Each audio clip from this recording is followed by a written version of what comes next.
Coaching care YouTube চ্যানেলে তোমাদের সবাইকে স্বাগতম জানাই। আশা করি তোমরা সকলে ভালো আছো। প্রিয় দশম শ্রেণীর ছাত্রছাত্রীরা, তোমাদের ক্লাস 10 এর ইংলিশের লেসন 1 এবং লেসন 2 অলরেডি আমরা ইউটিউবে আপলোড করে দিয়েছি। তোমরা দেখে নিও পরীক্ষা দিতে যাওয়ার আগে আগে, কারণ সামনে তোমাদের ফার্স্ট ইউনিট টেস্ট এক্সাম শুরু হবে। আজকে তোমাদের লেসন 3 পার্ট 2 অর্থাৎ ইউনিট 2 সেটা নিয়ে আলোচনা করা হবে। অলরেডি ইউনিট 1 আমরা আপলোড করে দিয়েছি, তোমরা সেটা দেখে নিও। দেখো, গান্ধীজির funeral was to take place the day after his death। অর্থাৎ গান্ধীজির যে শেষ কাজ অর্থাৎ শবযাত্রা যখন ব্রডকাস্টে অর্থাৎ রেডিওতে ঘোষণা করলো যে গান্ধীজি মারা গেছে, তারপর কি হলো, গান্ধীজির যে শেষ কাজ অর্থাৎ শবযাত্রা তার মৃত্যুর পরের দিনই হয়েছিল, অর্থাৎ the day after his death. Hours in advance, আগে থেকেই people line the route the funeral procession was to follow। মানে আগে থেকে লোকজন কিন্তু লাইন করে দাঁড়িয়েছিল, বাপুর যে বাড়ির বাইরে সকলেই কিন্তু লাইন করে দাঁড়িয়েছিল সেই শেষ কাজ অর্থাৎ শবযাত্রাটাকে সকলেই ফলো করবে অর্থাৎ অনুসরণ করবে। পদ্মশ্রী অর্থাৎ পদ্মশ্রী, মিসেস নাইডুস ডটার, নাইডুস কন্যা, spoke for us all when we say simply, আমাদের সকলের মধ্যে থেকেই তিনি খুব সাধারণভাবে বললেন সকলকেই, উই উইল ওয়াক, আমরা হাঁটবো। It is the last time, এটাই ছিল শেষ সময়। We shall be walking with Bapu, আমরা বাপুর সাথে শেষ হাঁটবো।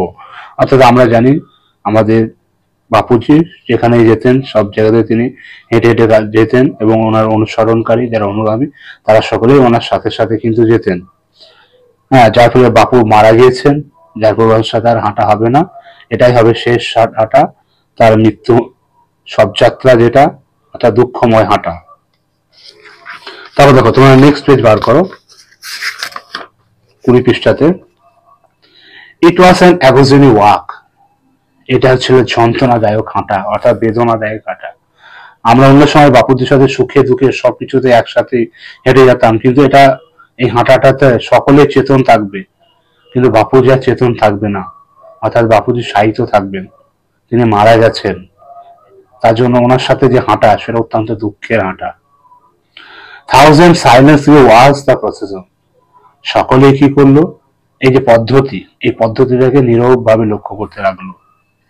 বাপু lay on an open truck, বাপুকে একটা খোলা ট্রাকে শুয়ে দেওয়া হয়েছে, কভার্ড উইথ ফ্লাওয়ার্স, এবং ওনাকে ফুল দিয়ে সাজিয়ে দেওয়া হয়েছে।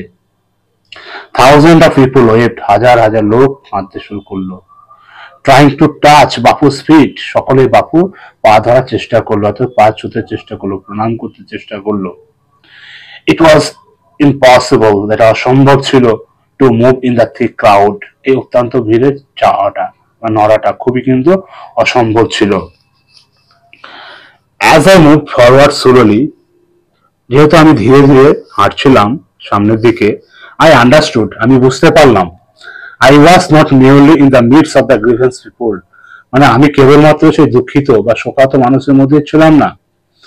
This was even more than the funeral procession of India's beloved leader, মানে এটা হচ্ছে ভারতের সব থেকে যে প্রিয় নেতা, সেই প্রিয় নেতার মৃত্যুর চেয়েও যেন বড় শোকযাত্রা, সেই মানে শেষ যাত্রা হচ্ছে, এটাই বোঝাতে যাচ্ছে এই লাইনটার মাধ্যমে। I was among people for whom walking with Bapu had a special meaning, আমি হাঁটছিলাম সেই তাদের সাথে যাদের সাথে হাঁটার একটা মিনিং আছে, অর্থাৎ বাপুর সাথে, বাপু এবং বাপুর যারা অনুসারী সকলের সাথে হাঁটা যার একটা বিশাল অর্থ বহন করে। We had walked with Bapu over the rough and smooth of India's recent history, আমরা হাঁটতে যাচ্ছি বাবু সেই মসৃণ এবং বন্ধুত্বপূর্ণ হাঁটাটা যেটা খুব শীঘ্রই ভারতের একটা ইতিহাস তৈরি করতে যাচ্ছে। We could not now accept, আমরা এখন আর গ্রহণ করতে পারছি না, মানে মেনে নিতে পারছি না, the fact, বিষয়টা, that the man, সেই মানুষটা, who had led us over many difficult paths, যিনি আমাদের বিভিন্ন পথে অর্থাৎ বিপদ আপদ সুখ দুঃখে কি করেছেন, তিনি আমাদের নেতৃত্ব দিয়েছেন, আমাদের was never going to walk with us again, হচ্ছে never going to walk, আর হাঁটবে না, উইথ আস এগেন, আমাদের সাথে আর হাঁটবে না। অর্থাৎ গান্ধীজি এ কথাটা বলতে যাচ্ছেন গান্ধীজির জন্য, যে সেই মানুষটা যে আমাদের সুখে দুঃখে সমস্ত কিছু দিয়ে আমাদের সাথে হেঁটে হেঁটে গিয়ে সমস্যার সমাধান করেছেন, সেই মানুষটা আজ আমাদের সাথে হাসবে না, এটা ভেবে কিন্তু খুবই তাদের মধ্যে কষ্ট হচ্ছে এবং এটা সেটা মেনে নিতে পারছে না। বাপুর কথা মনে করছে তারা, বাপুর স্লাইড ফিগার সাইড ওয়াক, বাপুর সেই পাতলা চেহারা বা সুন্দর ফিগার, হাঁটতো স্টাফ ইন হ্যান্ড, হাতে একটা লাঠি থাকতো ওনার হাতে, over a large part of India, অর্থাৎ ভারতের এই যে বিশাল বড় নেতার হাতে কি থাকতো, একটা লাঠি থাকতো। To walk is to make slow process, আর এই হাঁটাটা কিন্তু অত্যন্ত ধীর গতি পদ্ধতি হাঁটাটা।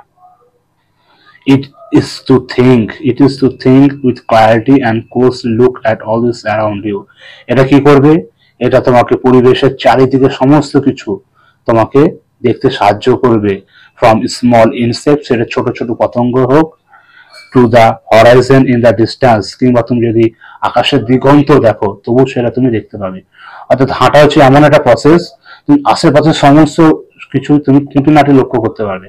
যখন তুমি কোনো গাড়ি করে যাবে, সাইকেলে বলো মোটরসাইকেলে যাবে, তুমি যত জোরে যাবে আশেপাশে জিনিসগুলো তুমি ততটা ফলো করতে পারবে না, কিন্তু হাঁটতে হাঁটতে গেলে তুমি সমস্ত খুঁটিনাটি সমস্ত কিছু তুমি সেগুলো কিন্তু লক্ষ্য করতে পারবে। মোর এবার যাই হোক, to walk was often the only way open to the average India. এই হাঁটা পদ্ধতিটা মানে বেশিরভাগ ভারতীয়রই কিন্তু কি বলছে, অনলি দ্য ওয়ে মানে উপায়, টু ওপেন অ্যাভারেজ ইন্ডিয়াস, মানে ভারতের প্রতি অ্যাভারেজ ইন্ডিয়া মানে প্রতি লোক যারা আছেন তাদের এই পদ্ধতিটাই কিন্তু কোনো জায়গায় যাওয়ার পদ্ধতি, সেটা হচ্ছে হেঁটে হেঁটে। এখন হয়তো আমরা বিভিন্ন রকম প্লেন বা গাড়ি অনেক কিছু দেখতে পাচ্ছি, সাইকেল, মোটরসাইকেল, কিন্তু সেই সময় অত পরিমাণে গাড়ি ছিল না। হ্যাঁ, সমস্ত জায়গায় নেতা মন্ত্রীরা কিন্তু হেঁটে হেঁটেই যেতেন। হ্যাঁ, না নেতা মন্ত্রী অবশ্যই বাইরে গেলেন গাড়ি করে যেতেন, কিন্তু গান্ধীজি সবসময় হাঁটাটাকেই তিনি পছন্দ করতেন। তিনি এত মানুষকে ভালোবাসতেন, তিনি হেঁটে হেঁটে মানুষের কাছে পৌঁছাতেন এবং মানুষের সুখ দুঃখ বিপদ আপদ সমস্ত কিছুতেই তিনি ওনার পাশে থাকতেন, তাদের সাথে থাকতেন তিনি। It required no vehicles except his own body, বলছি it required no vehicles, এটা কোনো যানবাহন লাগে না, except his body, শুধু তার মতো শরীর, হাঁটতে গেলে শুধু শরীরটাকে লাগবে, আর কোনো কিছু লাগবে না। and cost him nothing but his energy, এবং অন্য কোনো কিছু খরচ নেই, শুধু দরকার শরীরে এনার্জি, কারণ নিজের বডি যখন হাঁটবে শরীরে এনার্জি থাকা প্রয়োজন, শরীরে এনার্জি যদি না থাকে তুমি হাঁটাহাঁটি করতে পারবে না। গান্ধীজি টুক দিস নেসেসিটি, গান্ধীজি এই প্রয়োজনীয় জিনিসটাকে কিন্তু তিনি ব্যবহার করতেন। as he took much that was commonplace and transformed it into the joyful effect, এবং এই ধরনের আনন্দময় জিনিসগুলো তিনি কি করতেন, সাধারণ যে আনন্দময় জিনিসগুলোই কিন্তু তিনি ব্যবহার করতেন। তাহলে আমরা কি জানতে পারলাম, আমরা ইউনিট 2 জানতে পারলাম যে বাপুর মৃত্যুর পরেই কিন্তু ওনার শেষ কাজটা সম্পন্ন হয়েছিল এবং হাজার হাজার লোক সেখানে কি করছিল, আগে থেকে দাঁড়িয়ে বাপুজির যে সব যাত্রা বা শেষকৃত্য দেখার জন্য অপেক্ষা করছিল এবং তারা এটা ভাবছিল যে এখন আমাদের কি হবে, যে মানুষটা আমাদের নেতৃত্ব দিয়েছে সেই মানুষটা আমাদের সাথে হাঁটবে না। হ্যাঁ, এই নিয়ে অত্যন্ত চিন্তায় পড়ে গেলেন এবং এখানে বললেন যে এটা হচ্ছে শেষ হাঁটা, আমরা আর কিন্তু বাপুর সাথে আর হাঁটবো না। এবং বাপু হাঁটতেন সেটা মনে করছেন। হ্যাঁ, বাপু বিভিন্ন পথে যখন আমাদের সাথে যেতেন এবং নেতৃত্ব দিতেন, তিনি কিভাবে হেঁটে যেতেন, কিভাবে মানুষের সাথে জনসংযোগ হতো, এই সমস্ত কিছুই কিন্তু আমরা দেখতাম, সেইটাই কিন্তু এনারা বলছেন। তাহলে আজকে তোমাদের এই পার্ট 2 ইউনিট 2 আলোচনাটা অবশ্যই ভালো করে দেখবে, আর ক্লাস তোমাদের কেমন লাগলো তোমরা অবশ্যই জানাবে, এবং তোমরা আরো কি কি বিষয়ে ক্লাস চাইছো সেই বিষয়ে অবশ্যই তোমরা কমেন্ট করবে। আর আমার এই চ্যানেলটাকে তোমরা কিন্তু অবশ্যই সাবস্ক্রাইব করবে, তার সাথে লাইক শেয়ার কমেন্ট অবশ্যই করবে। পরবর্তীকালে আরো ক্লাসে